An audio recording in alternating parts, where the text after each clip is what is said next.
사랑하는 벗이여, 누군가 복음을 품고 이 땅에 뿌린 씨앗을 따라 조용한 순례를 시작하며 이 편지를 써.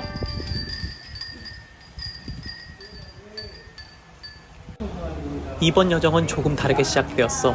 오랜만에 부모님과 그리고 마음을 나누는 목사님과 함께 조용한 시간을 보내게 되었지.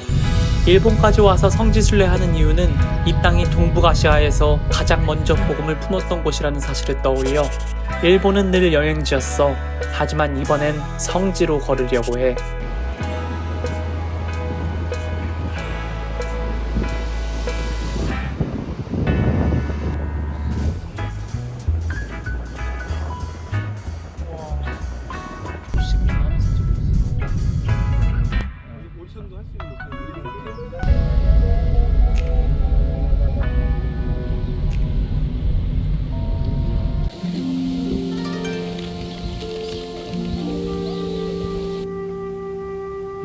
우리는 구마모토의 작은 온천 마을로 들어섰어.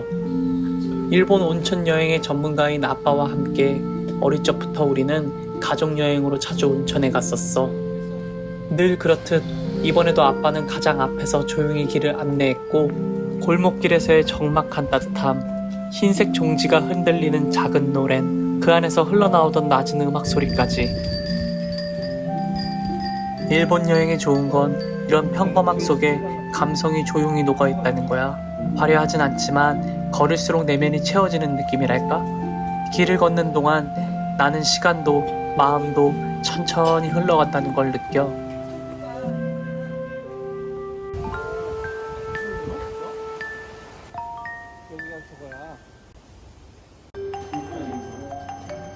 설레는 마음으로 온천을 기다리는 나의 모습을 찍었어. 설렘이 이 순간에 머물고 있지. 그중 하나 꼭 소개해주고 싶은 온천이 있어. 일본 100대 온천 중에서도 늘 상위권 안에 드는 유황 온천인데 정말 물이 좋아. 피부에 닿는 느낌부터 다르고 피로가 스며나가듯 흩어져 버려. 마음까지 스르륵 녹아내리는 것 같아.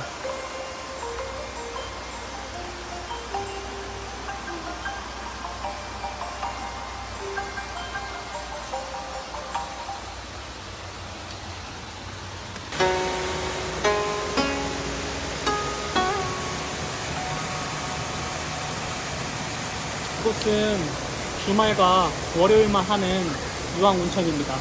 물이 굉장히 희고요. 유황 냄새가 확 나요.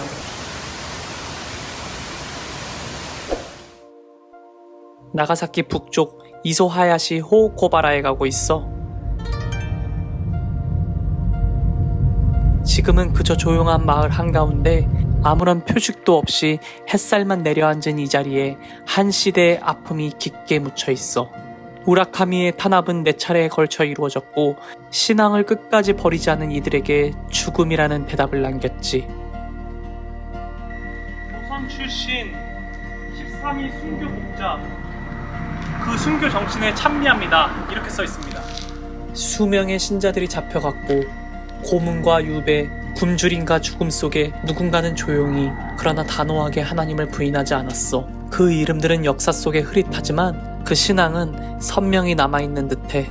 일본에 그리스도가 전해진 것은 1549년대 일입니다. 스페인 출신의 프란치스코 가비에르 신부가 가고시마에 상륙해서 선교 활동을 시작합니다. 한국 천주교의 설립을 1784년으로 보고 있거든요. 이승훈이 북경에서 세례를 받고 본격적으로 남하에서 전도를 시작한 것을 선교의 출발점으로 보고 있기 때문에요. 일본 교회 역사는 우리나라보다 약 2세기나 더 앞서게 되는 것입니다. 이탈리아 출신의 마테오 리치가 중국 선교를 위해 들어온 것이 1582년 정도였으니까 중국보다도 30년 더 앞선 것이죠.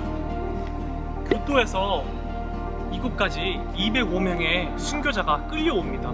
여기서 목이 잘려서 처형을 당하게 됩니다. 그 중에 조선인 순교자도 약 13명이나 있었고요. 이들이 신앙 고백을 하면서 죽으니까 사형을 집행했던 일본 사람들은 그들이 다시 부활할까봐 무서웠다고 합니다. 그래서 그들을 죽인 후에 목을 잘라낸 후에 그 목의 무덤을 몸과 머리를 나눠가지고 따로 무덤을 만들었다고 해요. 네, 그들이 부활할까봐 무섭기 때문에. 그래서 이 오무라시 근처에 그 무덤이 아직 남아있거든요. 네, 굉장히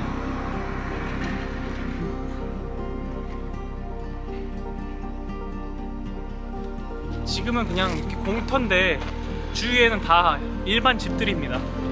그래서요, 네, 그냥 주민촌에 이렇게 순교지가 잘 조성되어 있습니다. 네, 다음 지역으로 가시죠.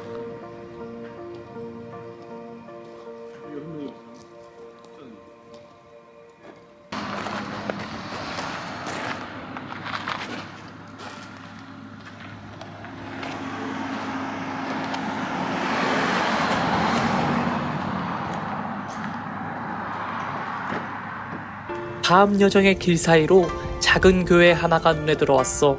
이상하게 낯설고 또 따뜻한 것 같아. 십자가는 언제나 보던 모습이었는데 이 일본 거리 위에 조용히 있는 모습은 왠지 모르게 마음을 멈춰 세우는 듯해.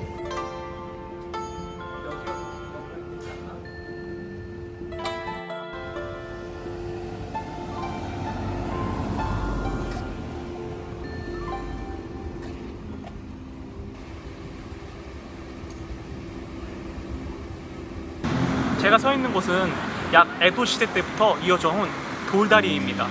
이곳은 이 나가사키 오면은 꼭 이곳은 들리는 명물이거든요. 이 다리들은 나카시야마가와의 석교군이라고 하고요. 이 가운데 이 두 개의 아치가 연결된 다리가 있는데요. 안경 다리라고 해서 이곳에서 가장 유명한 다리입니다. 두 개의 아치가 강물에 비치면은 그림자가 안경처럼 마치 보인다고 해서 이름이 안경 다리라고 지었다고 하네요.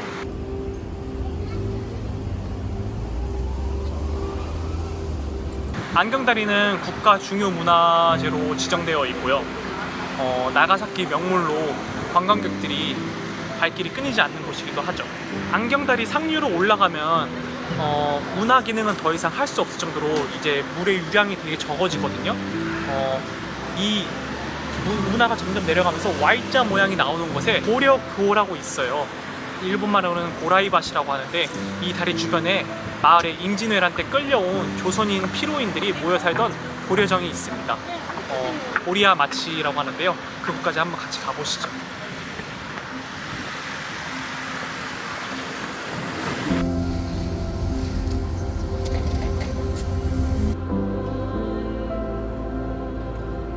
걷다가 우연히 기독교 학교를 만났어. 벽에 그려진 성경 이야기들이 햇살을 머금고 서 있는데 삼손의 이야기, 요나와 물고기, 천지창조와 노아의 방주까지 익숙한 장면인데 낯선 거리 위에 그려져 있으니 오히려 더 또렷하게 마음이 남는 듯해. 이 조용한 마을에도 하나님의 이야기가 숨쉬고 있다니 그 사실이 왠지 모르게 뭉클했어.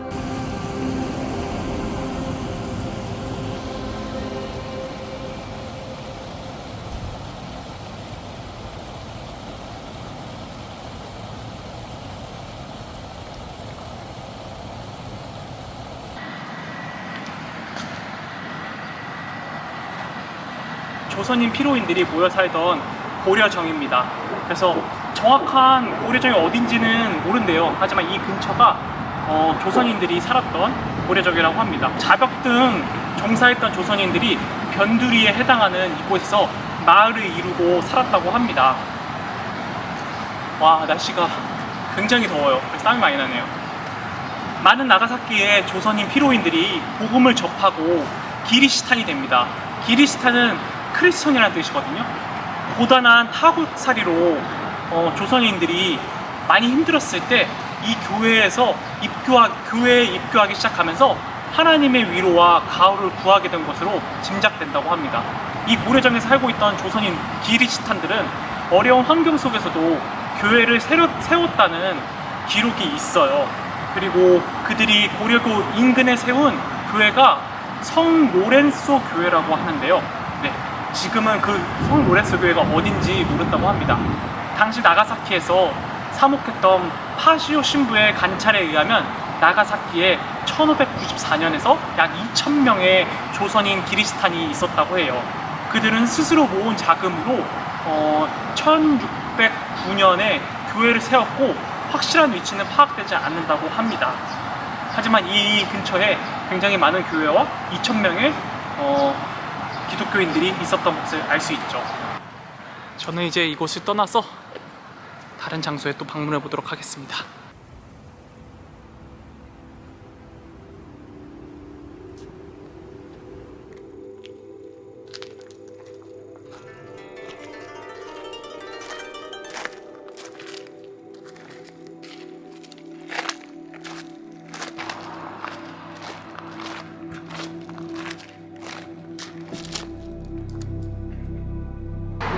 여기는 매우 좁은 간격으로 기둥에 약간 새장처럼 그렇게 감옥을 만들었다고 해요. 그곳에서 외국인 선교사들이 오랫동안 수감되어 있었다고 합니다. 여기 십자가가 세워져 있고요. 이곳이 감옥의 터였거든요.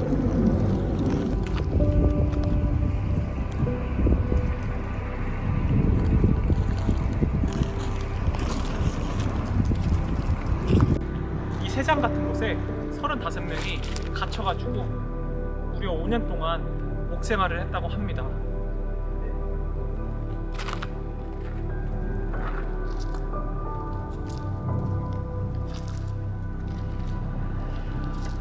명이 이곳에서 어떻게 지냈을까요? 나가사키의 스즈키 가모터에 서 있으면 그곳에 얽힌 역사의 무게가 가슴 깊이 다가옵니다. 이곳은 단순한 폐해가 아니라 일본 내에서 기독교 박해의 상징적인 장소 중 하나로 남아있는 것입니다. 도요토미 히데요시 시대에 시작된 기독교 탄압은 일본 역사에서 중요한 사건으로 이 스즈타 감옥은 그 박해의 중심지였습니다. 1587년 도요토미 히데요시는 기독교를 위험 요소로 간주하여서 선교사 추방령을 내렸습니다. 그는 기독교가 일본의 전통적인 신앙과 사회 질서를 위협한다고 판단했고 이후 일본의 기독교는 철저하게 금지되었습니다. 신앙을 지키려는 사람들은 혹독한 박해를 겪게 됩니다.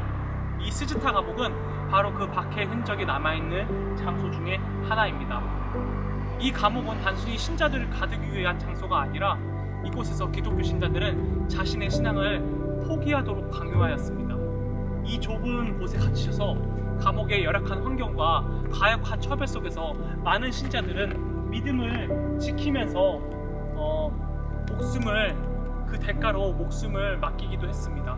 이 뜨거운 태양에 내리쬐는 이곳에서 이 뜨거운 벽돌 안에서 갇힌 그 감옥의 신자들은 그들의 신념과 목숨을 바쳐가면서 이곳에서 그들의 신앙을 지켰습니다. 도요토미 히데요시의 기독교 탄압은 그의 후계자인 도쿠가 에이야스 시대로 이어졌고요. 더욱 강력한 박해가 가해졌습니다. 이러한 생활 속에서 이 스즈타 감옥에 갇힌 수많은 신자들은 극심한 고통 속에서 신앙을 포기하지 않았습니다. 그들의 신앙은 단순한 믿음이 아니라 생명을 걸고 지켜낸 것이었습니다. 오늘날 스즈타 감옥터는 그 역사 일부로 남아있습니다. 이곳을 방문하고 그들의 고통과 희생을 다시금 떠올리게 되는 장소입니다. 이 순간 그들이 느꼈던 그 박해와 그 감정을 조금이나마 느낄 수 있는 것 같습니다. 네.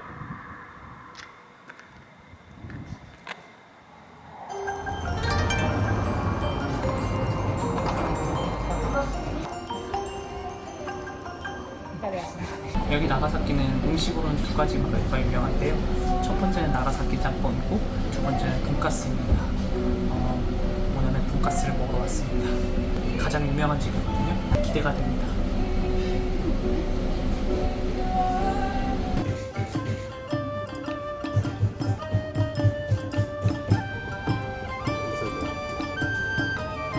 매운 소스랑 일반 소스. 일반 소스. 소스를 해서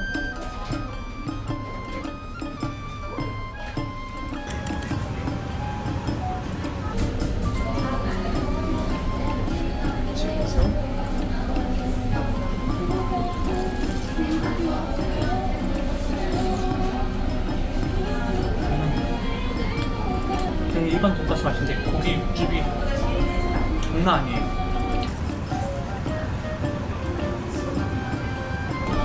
고기가 진짜 쫄깃쫄깃하고요.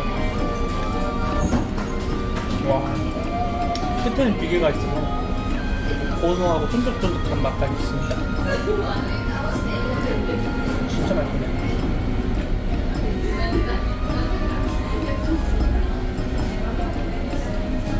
따뜻한 밥 한 그릇을 앞에 두고 나는 다음 길을 떠날 준비를 해 다음 영상에서 다시 인사드리길 소망하며